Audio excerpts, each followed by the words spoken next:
பிஸ்மில்லாஹிர் ரஹ்மானிர் ரஹீம். நிறைவுடைய வாழ்வளித்து உலகலாம் காப்பதற்காய் மறையளித்த இணையில்லா வல்லவனாம் அல்லாஹ்வுக்கே புகழ் அனைத்தும். அல்ஹம்துலில்லாஹ். வாராந்த புரையுளை நிகழ்ச்சியினூடாக உங்கள் அனைவரையும் சந்தித்திருப்பதிலே மகிழ்ச்சி அடைகின்றோம். நேயர்கள் அனைவருக்கும் அஸ்ஸலாமு அலைக்கும் வரஹ்மத்துல்லாஹி வபரகாத்துஹு. நம் அனைவர் வாழ்விலும் சாந்தியும் சமாதானமும் சந்தோஷமும் நிலை கொள்ளட்டும். காலத்தின் தேவை கருதி பல்வேறுபட்ட விடயங்களை உங்களுக்கு தந்து வருகின்ற புரையொளி நிகழ்ச்சி இன்றும் முக்கியமான ஒரு விடயத்தை அடையாளப்படுத்தப் போகிறது. இலங்கை வாழ் முஸ்லிம்களை பிரதிநிதித்துவப்படுத்துகின்ற பல அமைப்புகள் எங்களுடைய நாட்டிலே இருக்கின்றன. அவற்றுள் மிக முக்கியமான ஒரு அமைப்பு, மிக நீண்ட வரலாற்றை கொண்ட ஒரு அமைப்பு, 76 ஆண்டுகள் தனது சேவையை எங்களுடைய நாட்டுக்காக மக்களுக்காக வழங்கி வருகின்ற ஒரு அமைப்பு. 1950ஆம் ஆண்டு டாக்டர் AMA அசீஸ் அவர்களால் உருவாக்கப்பட்ட ஒரு அமைப்பு தான் அகில இலங்கை YMMA பேரவை. இன்று 76 ஆண்டுகளை கடந்து எதிர்வருகின்ற 28ஆம் தேதி நாளை மறுதினம் தன்னுடைய 76வது வருடாந்த மாநாட்டை அது நடத்த இருக்கின்ற இந்த சந்தர்ப்பத்திலே YMMAயினுடைய செயற்பாடுகள், கடந்து வந்த பாதைகள், எதிர்கால திட்டங்கள் போன்ற பல விடயங்களை நாங்கள் இன்றைய தினம் பேசப் போகின்றோம். இது தொடர்பான விடயங்களை பேசுவதற்காக அந்த பேரவையிலே முக்கியமான பதவிகளிலே இருக்கின்ற இருவரை நாங்கள் கலையகம் அழைத்திருக்கின்றோம். ஒருவர் அகில இலங்கை YMMA பேரவையினுடைய தேசிய தலைவர், அதே போல கொழும்பு மேற்கு காதி நீதவானாக இருக்கின்ற ஒரு முக்கியமான ஆளுமை, அதே போல அகில இலங்கை காதி சம்மேளனத்தினுடைய பொதுச் செயலாளராகவும் கடமையாற்றி வருகின்ற சட்டத்தரணி மதிப்புக்குரிய ஜனாப் அம்ஹர் ஷரீஃப் அவர்கள். அஸ்ஸலாமு அலைக்கும். சலாம். அதே போல் அகில இலங்கை YMMA பேரவையினுடைய தேசிய பொதுச் செயலாளராக தன்னுடைய பங்களிப்பை மிக சிறப்பான முறையில் வழங்கி வருகின்ற அன்பு சகோதரர் இஹ்திசாம் M. ஹுசைன்டீன். அஸ்ஸலாமு அலைக்கும். இருவரை நாங்கள் அன்பு சலாம் கூறி நிகழ்ச்சிக்குள்ளே வரவேற்றுக் கொள்கின்றோம். இருவருக்கும் அஸ்ஸலாமு அலைக்கும் வரஹ்மத்துல்லாஹி வபரகாத்துஹு. சரி, நான் ஏலவே சொன்னது போல எதிர்வருகின்ற 28ஆம் தேதி YMMA பேரவையினுடைய உங்களுடைய பேரவையினுடைய 76வது வருடாந்த மாநாடு இடம்பெற இருக்கிறது. இது சம்பந்தமாக நாங்கள் பேச இருக்கின்றோம். இந்த நிகழ்வு எங்கு இடம்பெற இருக்கிறது, யார் யாரெல்லாம் வருகை தர இருக்கிறார்கள், எவ்வாறான நிகழ்ச்சி நிரல் அன்றைய தினம் இருக்கப் போகிறது என்பது பற்றியெல்லாம் நாங்கள் பேசுவோம். அதுக்கு முன்பதாக YMMA கடந்து வந்த பாதையை நாங்கள் கொஞ்சம் திரும்பி பார்க்க வேண்டும். அதுக்குள்ளும் நீங்கள் இருவரும் கடந்து வந்த பாதைகளை கொஞ்சம் கேட்டு தெரிந்து கொள்ள எனக்கு ஆசையாக இருக்கிறது. சட்டத்தரணி அம்ஹர் ஷரீஃப், நீங்கள் சொல்லுங்கள், உங்களுக்கும் YMMAக்கும் இடையிலான தொடர்பு எப்போ ஏற்பட்டுச்சு, ஏன் இந்த YMMA பேரவைக்குள்ளே நீங்கள் வந்தீங்க, இது தொடர்பாக எங்களுக்கு கொஞ்சம் சொல்லுங்கள். முதற்கள் இந்த பிறையொளி இந்த நிகழ்ச்சியில் எங்களுக்கு எமது எதிர்கால திட்டங்களையும் YMMA சம்பந்தமாகவும் பேச சந்தர்ப்பம் அளித்தமைக்கு நன்றி கூறியவனாக மெர்கன் அல்லாஹுக்கும் மீண்டும் உங்களுக்கு நன்றியை தெரிவித்துக் கொண்டு, உண்மையிலே என்னை பொறுத்தவரையில் நான் பாடசாலையில் ஆரம்ப கல்வி, அதாவது ஒரு கிரேட் 9 மாதிரி படிக்கிற நேரமே மாவனல்லையில் ஒரு குக்கிராமம் ஹெம்மாத்துகமை என்ற கிராமத்தில் அந்த நேரம் இருந்த தலைவர் சாலிய மஜீத், அவன் தலைமையில் நாங்கள் பாடசாலை காலத்திலே இந்த YMMAயில் ஆர்வமாக இந்த பொது சேவை செய்யணுன்ற ஆர்வத்தோடு தொடர்பு கொண்டு வேலைகளை எங்களுடைய கிராம மட்டத்தில் செய்து கொண்டிருந்தோம். அதில் உண்மையில் என்னென்னா இந்த YMMAயின் தலைமையகம்தான் கொழும்பில் அமைந்துள்ளது. ஆனால் எங்களுக்கு அகில இலங்கை ரீதியாக 165 கிளைகள் பிரான்ச்சஸ் இருக்கிறது. அந்த மாதிரி ஒரு பிரான்ச் தான் நானும் ஈடுபட்டது மாவனல்லையில் ஹெம்மாத்துகமையில் ஹிஜராகம பிரான்ச். அப்போ உங்களுக்கு கிட்டத்தட்ட ஒரு 13 வயது. 13 வயது. எத்தனாம் ஆண்டு அது? கிட்டத்தட்ட 1983 அந்த காலத்தில், 83 84 காலங்கள் எல்லாம் நாங்கள் YMMAயோடு தொடர்பு கொண்டு வேலை செய்தோம். அதுக்கு பிறகு நாங்கள் கிராம மட்டத்திலிருந்து எங்களுடைய ஹையர் எஜுகேஷன் தொழில் ரீதியாக மேல் நோக்கி சென்றதுக்கு பிறகு கொஞ்சம் அந்த டிஸ்கனெக்ஷன் ஆகினாலும் தொடர்பு இல்லாமல் போனாலும் அதுக்கு பிறகு ஆசிரியராக நான் ஆரம்பத்தில் வேலை செய்தேன் நூரலியாவில். நூரலியாவில் வேலை செய்கிற காலத்தில் நூரலியா YMMA கிளை அங்கே சிறப்பாக இயங்கினது. அப்போது அதன் தலைவர் ஆசிரியர் யூசுப் அவர்கள் ஹோலி ட்ரினிட்டி பாடசாலையில் ஆசிரியராக இருந்தார். செயலாளராக ரஹீம் அவர்கள் இருந்தாங்க.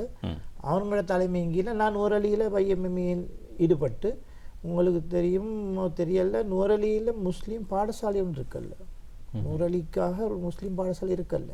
அந்த YMMA ஊடாக நாங்கள் நூறலிக்கு ஒரு முஸ்லீம் பாடசாலை அவசியம் என்றதை வலியுறுத்தி ஒரு முஸ்லீம் பாடசாலையை பெற்றுக்கொண்டோம். அது ஒரு சிறப்பான ஒரு அடைவு. இன்று கிட்டத்தட்ட அதில் நான் நினைக்கிறேன் A level வரையில் பாடசாலை மாணவர்கள் கற்கிறார்கள். ஆரம்ப கல்வி கூட இல்லாமல் சகல முஸ்லீம் மாணவ மாணவிகளும் பிற மத பாடசாலைகளுக்கு சென்ற ஒரு காலகட்டம். அவங்களுக்கு அடிப்படையில் இஸ்லாமிய கல்வி இல்லை, மார்க்க கல்வி இல்லை. எனவே இதை உணர்ந்த நாங்கள் ஈடுபட்டதுனால அந்த பாடசாலைகளுக்கு ஏற்பாடு செஞ்சு கொடுக்க முடிந்தது. அது ஒரு பெரிய அடைவு. அதுக்கு பிறகு நான் என்னுடைய ஆசிரியர் தொழிலே கொழும்புக்கு மாற்றம் எடுத்து வந்தேன். ஒரு சட்டத்தரணியாக உயர்கல்வி படிக்கிறதுக்காக கொழும்பில் வந்ததுக்கு பிறகு எங்களுக்கு இந்த கான்ஃபரன்ஸோட ஸ்பெஷல் மெம்பர்னு சொல்லுவோம். ஒவ்வொரு வருடமும் ஒரு 8 பேர் ஸ்பெஷல் மெம்பராக இருக்கிறது. அதில் நான் ஒரு ஸ்பெஷல் மெம்பராக வந்து ஒரு அசிஸ்டன்ட் செக்ரட்டரி ஆகவும், அதுக்கு பிறகு செயலாளராகவும், அதுக்கு பிறகு உதவி தலைவராக வந்து இன்று அல்ஹம்துலில்லாஹ் தலைவர் நாட்டுக்கு ஒரு தேசிய தலைவராக பரம்பித்துக் கொண்டு இருக்கிறேன். YMMA தேசிய தலைவர். பொதுவாக இந்த YMMA பற்றி சொல்கிற நேரம் நகைச்சுவையாக சொல்லுவாங்க. YMMA அதாவது யங் மென் அசோசியேஷன் அப்படின்னு சொன்னாலும் நிறைய பேர் வயதானாக்களாக தான் இருக்கிறாங்க அப்படின்னு சொல்லுவாங்க. ஆனால் பாருங்கள், கிட்டத்தட்ட 13 வயசில் இருந்து தன்னுடைய பங்களிப்பை வழங்கி YMMA நெருக்கமான தொடர்பை வச்சிருந்து இன்று தேசிய தலைவராக வந்திருக்கிறார் எங்களுடைய சட்டத்தரணி அம்ஹர் அவர்கள். அதே போல் இன்று வாலிபர்களுடைய பங்களிப்பு மிக அதிகமாக இருக்கிறது. இலங்கையில் இருக்கின்ற எல்லா கிளைகளிலும் வாலிபர்கள் அதிகமாக இருக்கிறார்கள். அந்த வகையில் இந்த YMMA பேரவையினுடைய தேசிய பொதுச் செயலாளராக இருக்கின்ற இஹ்திசாம் எம் ஹுசைன்தீன், உங்களுக்கும் YMMAக்கும் இடையிலான தொடர்பு எப்போது ஆரம்பித்தது? என்னுடைய ஆரம்பம் முதலாவது சமூக சேவைக்கு எனக்கு ஆர்வம் வர காரணம் என்னுடைய தந்தை ஒரு ஆலிம். அவர் ஜமியத்துலமா மஸ்ஜிதுடைய சம்மேளனங்கள் அந்த விடயங்களில் போலீஸுடைய விஷயங்களில் சர்வாகங்களில் மிக ஈடுபாடுடையவராக இருந்தார். அதோடு எங்களோட உம்மாவுடைய தம்பி நியாஸ் ஆஜியாடு, அவரும் பலதரப்பட்ட சமூக சேவையில் பள்ளிகளை பாடசாலையில் பொறுப்பெடுத்து செய்யக்கூடிய ஒரு விஷயம். அந்த நேரமே மனதில் ஒரு தோணுன விஷயம் தான், நாங்கள் இன்னொருத்தருக்கு பிரயோஜனம் உள்ளவர்களாக இருக்கணும். எங்களுக்கு கிடைக்காத ஒரு விஷயத்தை யங்ஸ்டர்ஸுக்கு எப்படி கொடுக்கலாம், அதோட வாலிபர்களை இணைச்சி கொண்டு யூனிவர்சிட்டி பிள்ளைகளை இணைச்சி கொண்டு அவங்களுக்கு தேவையான ஸ்டடீஸ்க்கான ஹெல்ப்பை செஞ்சு கொண்டு இருக்கக்கூடிய நிலையில தான் எங்களோட கம்பளை YMA வந்து ஒரு தேசிய தலைவர் உருவாக்கின. YMAல தேசிய தலைவர் 16வது தேசிய தலைவர் ஜசாயில் ஆஜியார் அவள் உருவாக்கின ஒரு இடம் தான் கம்பளை YMA. இவர் 56வது தலைவர்.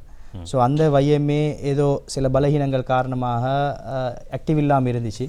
அந்த நேரத்தில் எங்களோட முன்னாள் தேசிய தலைவர் ஷஹீத் எம் ரிஸ்மி மடவில் இருக்கிறாரு.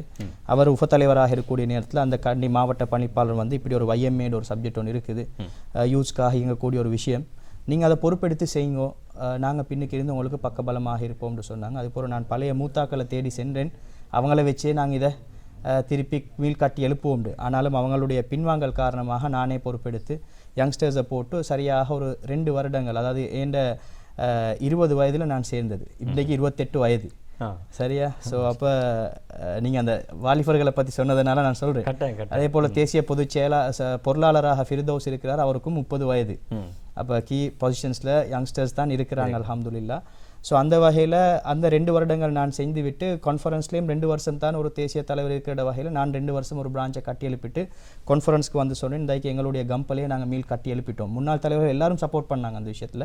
ஸோ இந்தாங்க பிடிங்கட்டு சொல்லக்கூடியதில் அவங்க சொன்னாங்க, நீங்கள் வெளியே போகக்கூடாது, இந்தாங்க மாவட்ட பணிப்பாளரையும் நாங்கள் உங்களுக்கு தாரோம் அப்படின்ற அடிப்படையில் மாவட்ட பணிப்பாளராக 4 வருடங்கள் கடமையாற்றி 22 கிளைகளை நல்ல ஆக்டிவாக கண்டியுள்ளுக்கு உருவாக்கக்கூடிய சந்தர்ப்பத்தை அல்லாஹ் தாலா தந்தான். அதோட லாஸ்ட் இயர் தேசிய பொதுச் செயலாளராக இணைந்து 1 வருடம் வருகின்ற 28ஆம் தேதியோட எங்களோட அந்த கால வரையறை முடியுது.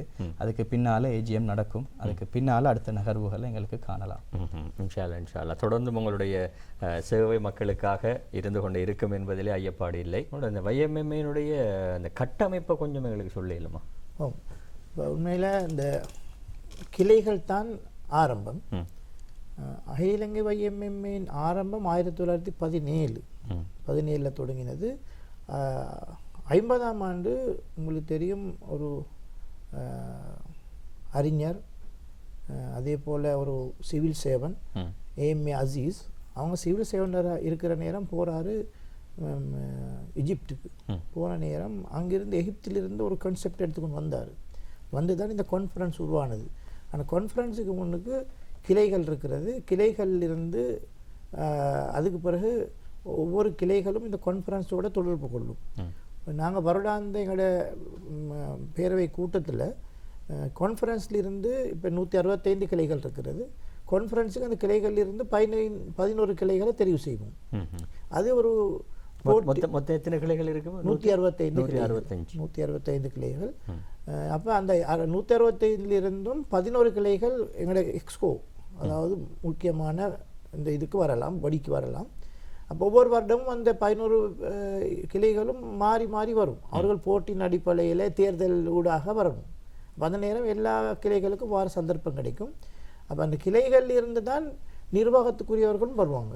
கிளைகளில் இருந்து இவர் சொன்னது போல் கிளைகளிலிருந்து அங்கே முக்கியமான பதவிகளை வைத்த தலைவர், செயலாளர்கள் அல்லது பொருளாளர், அவர் டிஸ்ட்ரிக்ட் டைரக்டராக வரலாம்.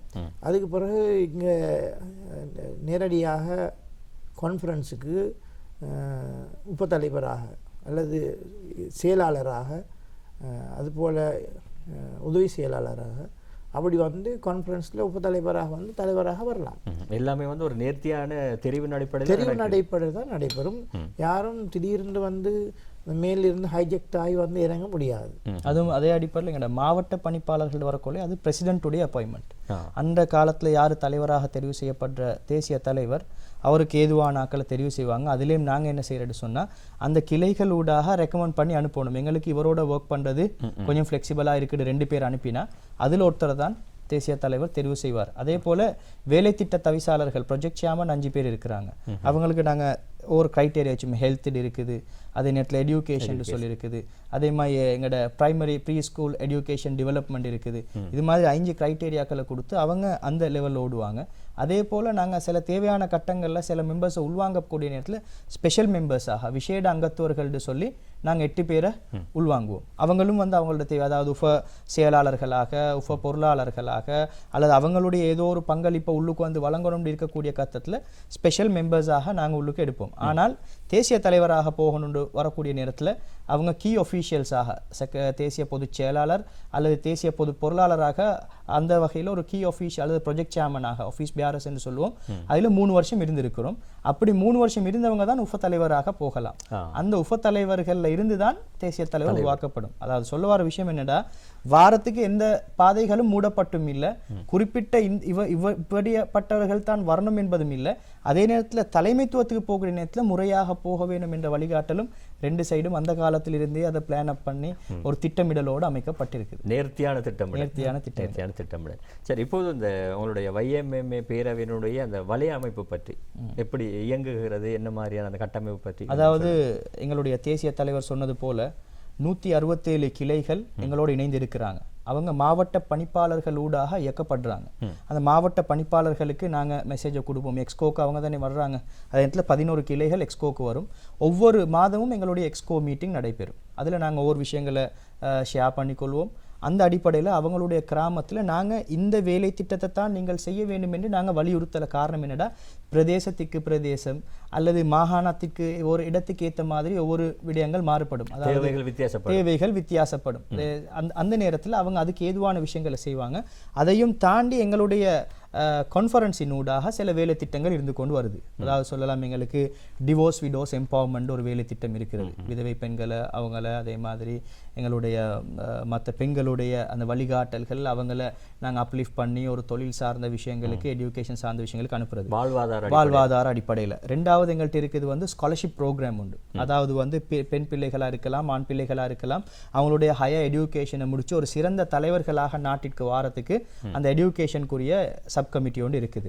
அதே போல் நாங்கள் அங்கால போகணுன்னு சொன்னால் வருடாந்தம் எங்களுடைய ட்ரை ரேஷன் பேக், ஃபித்ரா ரைஸ் ப்ராஜெக்ட், இதுகள் வந்து பொதுவாக ஒவ்வொரு காலத்திலையும் அதனுடைய நீட்ஸ் இருந்துட்டு இருக்கிறதுனால அந்த ஏற்பாடுகள் இருக்கிறது. அதே போல் ஜக்காத்துடைய ப்ரொஜெக்டும் நாங்கள் சிலதுகளை பொறுப்பெடுத்து நாங்கள் செய்யக்கூடிய நிலைமைகள் இருக்குது. அதையும் தாண்டி விசேஷமாக வாட்டர் ப்ராஜெக்ட், அதாவது கிணறுகள், குழாய் கிணறுகள், அதே மாதிரி பள்ளிகளுடைய லைன்கள் ஏற்பாடு செய்கிறது மிகவும் தேவைப்பட்ட இடங்களுக்கு அந்த ஏற்பாடுகள் இருக்குது. ஸோ இந்த எல்லா வேலை திட்டத்திலையும் ஒரு விசேடமான ஒரு விடயம் இருக்கின்றது சொன்னால் இதில் ஒரு திட்டமிடல் இருக்குது. சாதாரணமாக போய்த்து நாங்கள் ஒரு விஷயத்தை ஹேண்ட் ஓவர் பண்ணிட்டு வரதில்லை. டிவோர்ஸ் விடோஸ் என்று வரக்கூடிய நேரத்தில் அதை நாங்கள் இன்டர்வியூ ஒரு நேர்முக காணல் வச்சு அதில் நாங்கள் குறிப்பிட்ட சிலரை தெரிவு செய்து அவங்களுடைய நீட்ஸை ஃபில் பண்ணி அதுக்கு பின்னால் மானிட்டர் பண்ணுற வேலையும் நடக்குது. அதே போல் எடியூகேஷன் என்று வரக்கூடிய நேரத்திலையும் இன்டர்வியூ செய்யப்பட்டு அந்த பிள்ளைகள் தெரிவு செய்யப்பட்டு அவங்களுக்கு நாங்கள் அந்த சப் கமிட்டியோடாக ஃபண்ட்ஸை வழங்குறது மட்டும் இல்லை, அவங்களுக்கான கரியர் கைடன்ஸ், செமினார்ஸ், மற்ற விஷயங்கள் தொடர்ந்து வழங்கப்படுது. ஒரு சரியான ஒரு மேற்பார்வையோடு நடைபெறும். கிணறுகள் என்று சொன்னாலும் நாங்கள் அதுக்கு போகிறோம். அதுவும் எங்களுடைய மக்களுக்கு மட்டுமான சேவையாக நாங்கள் வழங்க இல்லை. இப்போ எங்களுடைய மன்னார் பகுதிகள், புத்தளம் பகுதிகளில் போய்த்து பார்த்தால் வழங்கும் வையமையாளராகி போலீஸ்லேருந்து, சர்ச்லேருந்து, கோவில்களிலிருந்து, பன்சலிருந்து எல்லா இடத்துக்குமான அந்த குழாய் கிணறு வசதிகள் ஏற்பாடு செய்யப்பட்டுகிறது. அதே மாதிரி விசேடமான ஒரு வேலை திட்டம் தான் எங்களுடைய அகில இலங்கை ரீதியாக நடக்கக்கூடிய ஒரு வேலை திட்டம், இந்த பிளட் டொனேஷன். இது மிகவும் ஒரு பேசு பொருளாக இருந்த விஷயம். கோவிட் காலமாக இருக்கலாம், தித்வா காலமாக இருக்கலாம். கோவிட் காலத்துலலாம் வீட்டுவிட்டு மக்கள் வெளியே வரல, பிளட் கொடுக்கறதுடாலும் பயம், மக்களோட பேசுறதாலும் பயமா இருக்கும். அந்த நேரத்திலும் எங்களுடைய சில கிளைகள் 19 வருடம் பிளட் டொனேஷனை தொடர்ந்து செய்கிறாங்க. 500 பேர் வந்து பிளட் கொடுப்பாங்க. இது மாதிரி நாடளாவிய ரீதியில் அந்த வேலை திட்டங்கள் நடந்துட்டு போகுது. இது தவிர நாட்டுக்கு அப்பப்போ அந்தந்த கால சூழ்நிலைக்கு தேவைப்படுகின்ற விடயங்களை கூட வையமே மேற்கொள்கிறது இல்லையா? அதுக்கு அனர்த்த இடர் முகாமைத்துவங்கள் ஏற்படுகின்ற போது கூட அதான் நான் சொல்றதுக்கு நினைச்சேன். டித்வா வந்த நேரம் உங்களுக்கு தெரியும், இந்த இது வந்து இந்த இது மாதிரி இல்லை, அதாவது சுனாமி மாதிரி இல்லை. சுனாமி ஒரு குறிப்பிட்ட பிரதேசத்தை தான் பாதிக்கப்பட்டது. தித்வா வந்து இலங்கையும் பாதிச்சது.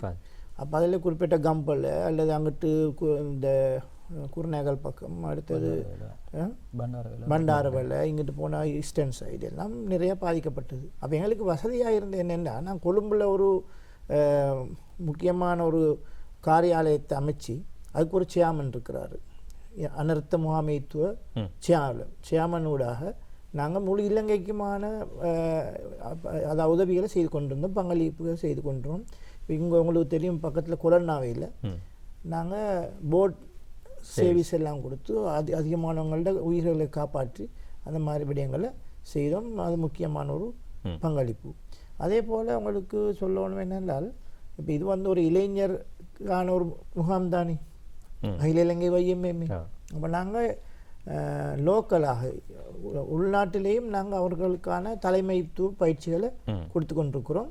அதே போல் வெளிநாட்டிலையும் நாங்கள் அவங்களுக்கு கூட்டி கொண்டு போயிட்டு அவங்களுக்கான தலைமை பயிற்சியை செய்கிறோம். லாஸ்ட் இயர் நாங்கள் ஒரு 15 இளைஞர்களை மலேசியாவுக்கு நானே அழைத்து சென்று அங்கே அந்த ஏற்பாடுகளை செய்து தலைமைத்துவ பயிற்சியை கொடுத்துருக்குறோம். அதே போல் இப்போ நாங்கள் ஃப்யூச்சர்லேயும் அந்த மாதிரி சில விளையாங்க யோசிச்சு கொண்டிருக்கிறோம். உதாரணமாக மலேசியா, இந்தோனேஷியா அல்லது துருக்கி போன்ற நாட்டுகளில் இந்த அவங்களுக்கு இடையில் நாங்கள் ஒரு ஒப்பந்தம் செய்து அவங்களுக்கும் எங்களுக்குமான ஒரு எக்ஸ்சேஞ்ச் தலைமைத்துவ பயிற்சி அவ்வாறு ஏற்பாடுகளை செய்து கொண்டிருக்கிறோம். இப்போ நீங்கள் தலைமை பொறுப்பை ஏற்று 2 வருடங்கள் பூர்த்தியாக போகுது. ஆனால் வையம்எம்ஏ பேரவை ஆரம்பிக்கப்பட்டு 76 ஆண்டுகள். இந்த இத்தனை ஆண்டு காலத்துக்குள் மிக முக்கியமாக ஆற்றப்பட்ட சேவைகள், நாட்டுக்காக மக்களுக்காக செய்யப்பட்ட சேவைகள் என்று நாங்கள் பார்க்கணும் போது எவற்றை அடையாளம் விட்டு குறிப்பிடலாம்? உண்மையில் எங்களுடைய சர்வீஸில் நாங்கள் இளைஞர்கள்ன்றது அப்பால் பட்டு அப்பப்போ வர நேஷனல் இஷ்யூஸ், அதாவது நாட்டுக்கான முக்கியமான பிரச்சனை, அது முஸ்லீம்களுக்குரிய தனி பிரச்சனையாகவும் இருக்கலாம், பொதுவான பிரச்சனையாக இருக்கலாம். அந்த மாதிரி பிரச்சனைகளில் எங்களோட நேஷனல் இஷ்யூஸ் சேர்மன் இருக்கிறாரு. அவர் ஊடாக உதாரணமாக அண்மையில் நாங்கள் பேச பொருள் தான் எம்எம்டிஏ சம்பந்தமான பிரச்சனை. எம்எம்டிஏ சம்பந்தமாக நாங்கள் ஏற்கனவே ஒரு அறிக்கையை தயாரித்து கொடுத்துருக்குறோம். பண்மையில் அதுக்கான சில முன்மொழிவுகளை எங்களது பொதுவாக கேட்கப்பட்டிருந்தது. வையம்எம்ஏ நான் தலைமத்துவத்தை பொறுப்படுத்த பிறகு முன் நின்று எல்லா அதிகமான நிறுவனங்கள் எங்களுக்கு இல்லை அழைத்து நாங்கள் ஒரு பொதுவான ஒரு கொடுத்துருக்குறோம், அறிக்கையும் கொடுத்துருக்குறோம். இதுபோல் நாட்டோட பொதுவான பிரச்சனைகளையும் வையம்ஏ முக்கியமான கவனம் செலுத்தியிருக்கிறேன்னு சொல்லிடும். இதில் இன்னொரு விடயம் இருக்கிறது. சில விடயங்கள் மறைமுகமாக செய்ய வேண்டிய விடயங்கள். அதாவது எங்களுக்கு சொல்லலாம், வாலிபர்களை, அதாவது இந்த வாலிபர்கள் என்றது ஒரு தனி டாபிக், ஒரு தனி தலையங்கம். அது எங்களுக்கு தெரியும். பெற்றார்களுக்கு கல்வியை வழங்கலாம், ஆசிரியர்களுக்கும் கல்வியை வழங்கலாம், அல்லது அவங்களுக்கு ஒரு பிஸ்னஸை அமைச்சு கொடுக்கலாம், அல்லது அவங்கள ஏதோ ஒரு அடிப்படையில் ஒரு விஷயத்துக்கு விடுபட வேண்டி வைத்தாலும் அதை தாண்டி அவங்களை நெறிப்படுத்தக்கூடிய வழிப்படுத்தக்கூடிய தவறுதல்கள் ஏற்படக்கூடிய நேரத்தில் அதுக்குரிய பேரியர்ஸை போட்டு பாதுகாத்து அவர்கள் ஒரு இடத்துக்கு கொண்டு போகிற வேலையை பெற்றார்களாலேயோ பாடசாலைகளாலேயோ லிமிட் பண்ண இயலாது. சமூக சேவை உள்ளுக்கு அவங்கள கொண்டு களத்தை காட்டி அந்த களத்துடைய நிலவரங்களை விளங்கப்படுத்தி அதில் ஈடுபடுத்தக்கூடிய நேரத்தில் அவங்க ரியாலிட்டியை அதனுடைய உண்மைத்தன்மையை விளங்கி அவங்க தன்னுடைய வாழ்க்கையுடைய அந்த செட்டப்பை அமைச்சு கொள்றாங்க. உண்மையிலும் சொல்ல போனா HIV, எய்ட்ஸ், டிபி, மலேரியா இந்த மாதிரி வேலை திட்டங்கள்ல எங்களுடைய பாரிய பங்களிப்பு இருந்துட்டு வருகிறது. கடந்த ஆண்டுகள் எங்களுக்கு அதை குறிப்பிட்டு சொல்ல முடியாது. ஹெல்த் டிபார்ட்மெண்ட்டோட சேர்ந்து நேஷனல் டேஞ்சரஸ் ட்ரக் கவுன்சில் போர்டோட சேர்ந்து ஆன்டி ட்ரக் இன்ஃபர்மேஷன்ஸ் எங்களோட எடிக்கோட சேர்ந்து இது மாதிரி பல வேலை திட்டங்களை நாங்கள் நிர்ணயித்து அந்த மக்களோட இணைஞ்சு அதாவது கவர்மெண்ட்டோட சேர்ந்து நாங்களும் பங்களிப்புதாரர்களாகி அந்த வேலை திட்டங்களை பிரதேச வாரியாக எங்களுடைய கிளைகளினூடாக முன்னெடுத்து அதில் பல அவுட்புட்களை நிறைய பேருடைய பிரார்த்தனைகளை நிறைய பேருடைய வாழ்க்கையுடைய மாற்றத்தை காணக்கூடிய நிகழ்வுத்தன்மையை கண்டிடும். உங்களோட முயற்சிக்கு ஏற்ற மாதிரி வாலிபர்களுடைய பங்களிப்பு எப்படி இருக்குது? நல்ல முறையில் நிறையவே உண்மையிலேயும் சொல்ல போனா நாங்கள் காணக்கூடிய நிறைய இடத்துல காணக்கூடிய விடயம் என்ன என்று சொன்னா அவங்கள ஒருத்தர் அணுகாதது தான் பிரச்சனையாக இருக்குது. அதாவது நாங்கள் வாயூடாக அவங்களுக்கு நாங்கள் ஸ்பீச்சுகளை சொற்பொழிவுகளை பள்ளியுடைய பயான்களை வழங்குறோம் அல்லாம அவங்களோட உட்கார்ந்து நேரத்தை கொடுத்து அட எனக்கு நேரத்தோட இந்த டைம் ஆப்பர்ச்சுனிட்டி கிடைச்சிருந்தால் நான் இன்னும் கொஞ்சம் மாறி இருக்கலாமே, ரைஸ் நானும் இன்னும் கொஞ்சம் உள்வாங்கப்பட்டிருக்கிறேன். எங்களோட வையமேல் இணையக்கூடிய யங்ஸ்டர்ஸும் சொல்றாங்க இன்னும் ஒரு 2 வருடத்துக்கு முன்னால் எங்களை கொஞ்சம் நீங்க சந்திக்க இருந்துச்சு, நாங்களும் நிறைய ஆர்ஃபனேஜ்களுக்கு வந்திருப்போம், எல்டர்ஸ் ஹோம்களுக்கு வந்திருப்போம், ஊர்ல நிறைய வேலை திட்டங்களுக்கு இணைஞ்சிருப்போம், ஏன் நீங்க எங்கள்கிட்ட வரலன்ற ஒரு கொஸ்டின் இருந்துட்டு இருக்குது. எங்களோட ஒரு பிரதான விஷயம் நாங்க மார்க்கெட் பண்றது குறைவாக இருக்குது. ஏன்னா வேலை திட்டங்களோட உருண்டு கொண்டு செல்கின்றதுனால இப்போ சொன்ன மாதிரி தித்தாவுடைய நேரத்துல அந்த களப்பணிகள்ல எங்களுக்கு அந்த சந்தர்ப்பத்தை வழங்க முடியாது. இப்போ நீங்க அந்த மார்க்கெட் பண்ற விஷயத்தை கட்டாயம் செய்யணும். ஏன்னா இது ஊக்குவிப்பு. நாங்க செய்யற ஒரு நல்ல விஷயத்தை அது எங்களோட நோக்கத்தை பொறுத்து நாங்க பெருமைக்காக செஞ்சா அதுக்குரிய கூலியே எல்லாம் பார்த்துக்கொள்வோம். ஆனால் நாங்கள் உண்மைக்குண்மையாக சமூகம் விழிப்படைய வேணும், சமூகம் கற்றுக்கொள்ள வேண்டும் என்ற ஒரு நல்ல நோக்கத்தில் நாங்கள் ஒரு விஷயத்தை மார்க்கெட் பண்ணுறதுல தப்பில்லை. இப்போ இந்த காலத்தில் டிஜிட்டல் மீடியா ரொம்ப நான் இப்போ அதைத்தான் சொல்ல வந்தேன். இப்போ நாங்கள் இந்த வருடத்தோட பிளான் பண்ண விஷயம் என்னன்னு சொன்னால் எங்களுடைய டிஜிட்டலைசேஷன் வெப்சைட் ஊடாக எங்களோட பிரான்ச்சஸையும் போர்ட்டல் ஊடாக கனெக்ட் பண்ணுறோம். வலையமைப்பை நாங்கள் அவங்களுடைய ஆக்டிவிட்டீஸாக இருக்கலாம், கான்ஃபரன்ஸுடைய ஆக்டிவிட்டீஸாக இருக்கலாம், இது வேறு வேறாக இருந்த அனைத்தையும் நாங்கள் போர்ட்டல் ஒன்றூடாக கனெக்ட் பண்ண அவங்களோட ஃபோனில் ஆக்சஸ் இருக்கும், அவங்க அதனூடாக பதிவுகளை செய்யலாம், அதனூடாக கால்அப்ஸை கொடுக்கலாம். இந்த மாதிரி சில வேலை திட்டங்களை நாங்கள் நடைமுறைப்படுத்தி கொண்டு வரோம். இந்த AI ஆர்டிஃபிஷியல் இன்டெலிஜென்ஸும் இன்றைக்கு ஒரு ஆக்கிரமித்து கொண்டு இருக்குது. அந்த வகையில் நாங்கள் அந்த இடத்துக்கு ஒரு ஸ்டெப்ஸை நாங்கள் எடுத்து வச்சிருக்கிறோம். ஸோ டாக்குமெண்டேஷன்லிருந்து டிஜிட்டலைசேஷன்லிருந்து கிளைகளையும் கான்ஃபரன்ஸையும் இணைக்கக்கூடிய விஷயத்திலிருந்து பொதுமக்களுக்கு அதை கொண்டு போய் எப்படி சேர்க்கிற அமைப்பு வரைக்கும் இப்போ ஒரு திட்டமிடல் ஒன்றோட முன்னெடுக்கப்பட்டிருக்குது எங்களோட தேசிய தலைவருடைய காலத்தில். நல்ல திட்டம் கட்டாயம் நீங்கள் முன்னெடுங்க. அது தொடர்பாக மேலதிக விடயங்களை தலைவரும் சொல்லுவீங்க. அதோட சேர்த்து உங்களோட எதிர்கால திட்டங்கள் அதை நாங்கள் சொல்லுவோம். நிச்சயமாக நான் அதுதான் உங்களுக்கு சொல்ல வந்தது என்னென்றால் இப்போ நாங்கள் எப்பயுமே பார்க்குறது சமூகத்துக்கு என்ன தேவையோ அதை நாங்கள் கொடுக்கணும். இப்போ எங்களுக்கு உண்மையில் 2 விஷயங்கள் எங்களுக்கு கேட்கப்பட்டு கொண்டிருக்கு YMMAயில். என்னன்னு சொன்னால் இப்போ நான் ஒரு காசியாக இருந்தும் நான் பார்த்த அனுபவம் என்னென்றால் அதிகமான டிவோர்ஸ் வருது எப்படி என்றால் இந்த ட்ரக் அடிக்ட்ஸ் போதை வஸ்து பாவனையில் அடிக்ட் ஆனவங்களோட அதனால் விவாகரத்துக்கு வர்றது நான் பார்க்குறோம். அதே போல் வெளியிலிருந்து நாங்கள் எல்லா நிறுவனங்களும் YMMA தான் இந்த போதை வஸ்து ஒழிப்புல நாங்கள் தான் ஈடுபட்டு கொண்டிருக்கிறோம். எனவே எங்களுக்கு ஒரு ரீஹபிலிட்டேஷன் சென்டர் அதை நீங்கள் உருவாக்கக்கூடாதான்னு ஒரு கேள்வி எழும்பியிருக்கு. புனர்வாழ்வு மையம் இனி எங்கள்கிட்ட பம்மண்ணையில் எங்களுக்கு சொந்தமான 5 ஏக்கர் காணி இருக்கிறது. இன்ஷால்லா நாங்கள் அதை பிளான் பண்ணி கொண்டிருக்கிறோம். அந்த 5 ஏக்கர் காணியிலையும் ஒரு ரீஹபிலிட்டேஷன் சென்டரையும் இளைஞர்களுக்கான யூத்துக்கான ஒரு சென்டரையும் உருவாக்கி ஃப்யூச்சரில் எதிர்கால இளைஞர்களுக்கும் எதிர்கால மக்களுக்கும் இதில் எவ்வாறு பயனடையலாம் என்ற ஒரு திட்டத்தை யோசிச்சு கொண்டு இருக்கிறோம். இப்போ நான் இந்த இடத்துல பொதுமக்கள் அல்லது டோனர்ஸ் அல்லது வெல்விஷர்ஸுக்கு நான் சொல்ல வேண்டிய ஒரு பொதுவான அழைப்பு என்னென்றால் எங்களோட கைகோர்த்து இந்த விடயத்துக்கு எங்களுக்கு ஒத்துழைக்குமாறு பணிவாக எல்லாருக்கும் ஒரு வேண்டுதலை நான் இந்த இடத்துலேருந்து விடுகிறேன். அதே போல் முஸ்லீம்களுக்கான ஒரு ஆர்கைவ்ஸ் புத்தகங்களை சேமித்து ரிசர்ச்சுக்கான ஒரு சுவடிக்கூடம் இல்லை. அதையும் ஐஎம்எம்ஏக்கு எடுத்து செய்யலாமேன்னு சொல்லி இப்போ எங்களுக்கு அதிகமான அதாவது அறிஞர்கள் எழுத்தாளர்கள் இருந்து ஒரு வேண்டுகோள் வந்திருக்கு. அதையும் நாங்கள் இன்ஷா அல்லாஹ் யோசித்து கொண்டிருக்கிறோம். எதிர்காலத்தில் ஒரு ஐஎம்எம்ஏ ஹெட் குவார்ட்டர்ஸில் தலைமையகத்தில் ஆர்கைவ்ஸ் ஒன்று உருவாக்கி அதன் மூலம் சாதாரண படிக்கிறவங்களுக்கு அல்லது புத்தக ஆர்வம் உள்ளவங்களுக்கு அல்லது பல்கலைக்கழக மாணவர்களுக்கு ரிசர்ச் ஆய்வுகளுக்கு நாங்கள் எப்படி உதவலாம்னு நாங்கள் யோசிச்சு கொண்டிருக்கிறோம். இந்த இதுலேயும் எங்களுக்கு உண்மையில் நாங்கள் எதிர்நோக்கிற பிரச்சனை என்னென்னா நிதி பிரச்சனையும் இருக்குது. எனவே இந்த மெசேஜ் போகணும் எல்லா எங்களுடைய டோனர்ஸுக்கும் வெல்விஷர்ஸுக்கும் முடியுமான அளவு எங்களுக்கு ஆதரவுகளை செய்தால் நாங்கள் மக்களுக்கு தேவையான சேவையை நாங்கள் வழங்கலாம் என்றுதான் என்ற ஒரு அவா. இன்ஷா அல்லாஹ் நிச்சயமாக மக்கள் உங்களோடு கைகோர்த்து உங்களுக்கு ஒத்துழைப்பு வழங்குவார்கள் என்று நாங்கள் நம்புகின்றோம். அகில இலங்கை வையமை பேரவை முக்கியமான செயல் திட்டங்களை முன்வைத்திருக்கிறது, மக்களுக்காக செய்வதற்கு முன் வந்திருக்கிறது. அந்த அடிப்படையில் ஒரு புனர்வாழ்வு மையம், அதே போல் சுவடிக்கூடம், இவற்றையெல்லாம் அமைப்பதற்கு சிறப்பான முறையில் கொண்டு நடத்துவதற்கு பரோபகாரிகள், தனவந்தர்கள், தாராள மனம் படைத்தவர்கள் வையமையோடு கைகோர்த்து கொள்ளுங்கள் என்று நாங்களும் கேட்டுக்கொள்கின்றோம். சரி, இப்போது எதிர்வருகின்ற 28ஆம் தேதி உங்களுடைய 76வது வருடாந்த மாநாடு இடம்பெற இருக்கிறது. அந்த மாநாடு சம்பந்தமாக உங்களுடைய நிகழ்ச்சி நிரல் யார் யாரெல்லாம் வர இருக்கிறாங்க, எப்படியான திட்டத்தின் அடிப்படையில் அது நடைபெற இருக்கிறது என்பதை பற்றி சொல்லுங்கள். ஆமாம், எங்களுடைய 75வது மாநாடு சிறப்பாக நடைபெற்றது. அந்த மாநாட்டின் எங்களுக்கு அதாவது வைஎம்எம்ஏ சம்பந்தமாக யாருக்கெல்லாம் கேள்விகள் இருந்ததோ வைஎம்எம்ஏ என்ன செய்கிறது என்றதை அவங்களுக்கு ரீச் பண்ணுற அளவுக்கு நாங்கள் ஒரு திட்டத்தை செய்தோம். 75 பூர்த்தியில் அதில் எங்களுடைய இலங்கையில் மாண்புமிகு பிரதமர் தான் அதாவது பிரதமர் சீஃப் கெஸ்டாக வந்தது. அதே போல் இந்த 76ன்னு சொல்கிற நேரம் நான் ஒரு 56வது தலைவராக இருக்கிறேன். 76 பூர்த்தி ஆகும் பொழுது ஒரு தலைவருக்கு 2 வருடம் தான் இருக்கலாம். எனவே நான் 56வது தலைவர்.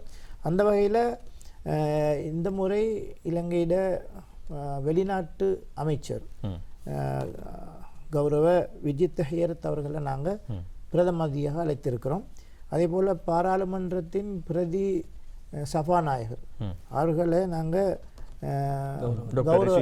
டாக்டர் ரிஜிசாலி அவங்கள கௌரவ அதிதியாகவும், அதே போல் உங்களுக்கு தெரியும் மேல் மாகாணத்துக்கு ஆன ஆளுநர் அவர்களையும் மிஸ்டர் ஹனீஃப் யூசுப் அவர்களையும் நாங்கள் அழைச்சிருக்கிறோம் கௌரவ அதிதிகளாக. அதே போல் எதிர்கால திட்டத்தில் நான் முக்கியமாக வச்சிருக்கிறது மலேசியாவோடு சேர்ந்து எங்களுக்கு எவ்வாறு எங்களோட இளைஞர்களை தொடர்புபடுத்தி வேலைகள் செய்யலாம் உண்டு.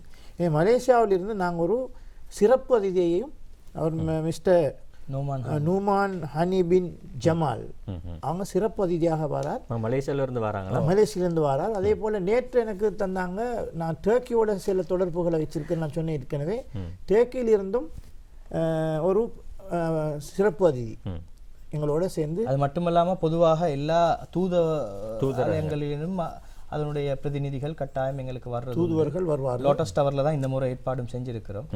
28ஆம் தேதி நாளை மறுதினம். எத்தனை மணிக்கு ஆரம்பமாகுது? காலை 9:30 தொடக்கம் 11:30 வரை. அதில் தேசிய தலைவருக்கான தெரிவும் இடம் வரும் இல்லையா? கடைசியாக தெரிவு செய்த தலைவர் அங்கு அறிவிக்கப்படுவார். சரி, நல்லது. உங்களுடைய எதிர்கால திட்டங்கள் எல்லாம் கைகூட வேண்டும், எல்லாம் சிறப்பாக நடைபெறும் என்று நாங்கள் நம்புகின்றோம். வாலிபர் முக்கியமான ஒரு கிளையிலே முக்கியமான பொறுப்பிலே இருந்து இப்போது தேசிய பொதுச் செயலாளராக இருக்கிறீங்க. நிறைவா அதாவது நான் வாலிபர்கள்ட்ட வேண்ட ஒரே ஒரு விஷயம், நீங்கள் தான் வருங்கால தலைவர்கள். 75 வருடங்கள் நிறைவு பெற்று விட்டது. இது இன்னும் எத்தனை வருடங்கள் இருக்க வேண்டும் என்று நிர்ணயிக்க போகிறது இந்த வாலிபர்கள். உங்களுடைய வருகையை நாங்கள் இப்போதும் கையேந்தி நாங்கள் உங்களுக்காக வெயிட் பண்ணிட்டு இருக்கிறோம். எங்களுடைய ஆல் சிலோன் YMA கான்ஃபரன்ஸ் என்று எங்களுடைய சோஷியல் மீடியாஸில் அதனுடைய வெப்சைட்ஸ், அதே போல் எங்களோட ஃபேஸ்புக், இன்ஸ்டாகிராம் இது மாதிரி பகுதிகள் இருக்குது.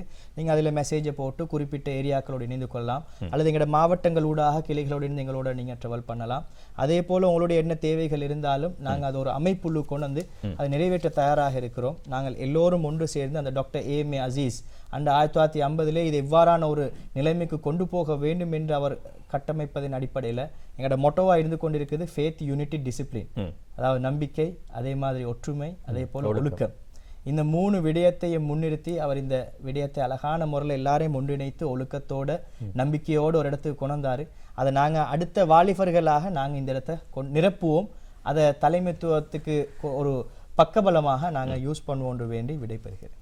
நல்லது. இன்ஷா அல்லாஹ் சமூகமோ அல்லது பிறரோ அரசாங்கமோ அமைப்புகளோ எங்களுக்கு என்ன செய்தன என்று நாங்கள் கேள்வி கேட்பதை விட நாங்கள் என்ன செய்திருக்கிறோம் என்ற ஒரு கேள்வியை எங்களுக்குள்ளே ஒவ்வொருத்தரும் கேட்டுக்கொள்கின்ற போது எங்களையும் ஒரு சமூக சேவகர்களாக மற்றவர்களுக்கு பயனுள்ளவர்களாக மாற்றிக்கொள்வதற்கான சந்தர்ப்பம் ஏற்படும். அவ்வாறான ஒரு தூய எண்ணம் இருக்கின்ற போது இறைவனும் அந்த எண்ணத்துக்கான கூலியையும் எண்ணத்தை நிறைவேற்றுவதற்கான வழிகாட்டல்களையும் வாய்ப்பையும் ஏற்படுத்தி தருவான். நல்லது. எங்களுடைய முஸ்லிம் சமூகத்தினுடைய மாத்திரமல்லாது ஒட்டுமொத்த இலங்கை வாழ் மக்களுக்காகவும் முக்கியமான பணிகளை முன்னெடுத்து வருகின்ற அகில இலங்கை YMMA பேரவையினுடைய 76வது வருடாந்த மாநாட்டை மையப்படுத்தி அது கடந்து வந்த பாதைகள், சேவைகள், முன்னெடுக்கப்பட இருக்கின்ற திட்டங்கள் தொடர்பாக பல்வேறுபட்ட விடயங்களை நாங்கள் இன்றைய தினம் பேசியிருந்தோம். இந்த விடயங்களை எங்களோடு பகிர்ந்து கொள்வதற்காக இங்கே வருகை தந்திருந்தவர்கள் அகில இலங்கை YMMA பேரவையினுடைய தேசிய தலைவர், அதே போல் கொழும்பு மேற்கு பகுதிகளுக்கு காதி நீதவானாக மிகுந்த ஒரு பொறுப்பில் இருக்கின்ற அகில இலங்கை காதி சம்மேளனத்தினுடைய பொதுச் செயலாளர் சட்டத்தரணி ஜனாப் அம்ஹர் ஷரீஃப் அவர்களுக்கு எங்களுடைய மனமார்ந்த நன்றிகள். அதே போல் அகில இலங்கை YMMA பேரவையினுடைய தேசிய பொதுச் செயலாளராக இருக்கின்ற சகோதரர் அன்புக்குரிய இஹ்திசாம் எம் ஹுசைன்தீன் இருவருக்கும் மனமார்ந்த நன்றிகளை நாங்கள் நிலைய கலையத்தின் சார்பிலே தெரிவித்துக் கொள்கின்றோம். நன்றி. ஜஸாக்குமுல்லாஹ். சரி நேயர்களே, இந்த அளவோடு இன்றைய பிறையொளி நிகழ்ச்சியை நிறைவு செய்து கொள்கின்றோம். மீண்டும் மற்றொரு நிகழ்ச்சியில் உங்கள் அனைவரையும் சந்திக்கும் வரை சலாம் கூறி விடைபெற்றுக் கொள்ளும் நான் முபாரக் மொஹிதீன். எண்ணங்கள் சீரானால் செயல்கள் செம்மையாகும், செயல்கள் செம்மையானால் வாழ்க்கை வளமாகும்.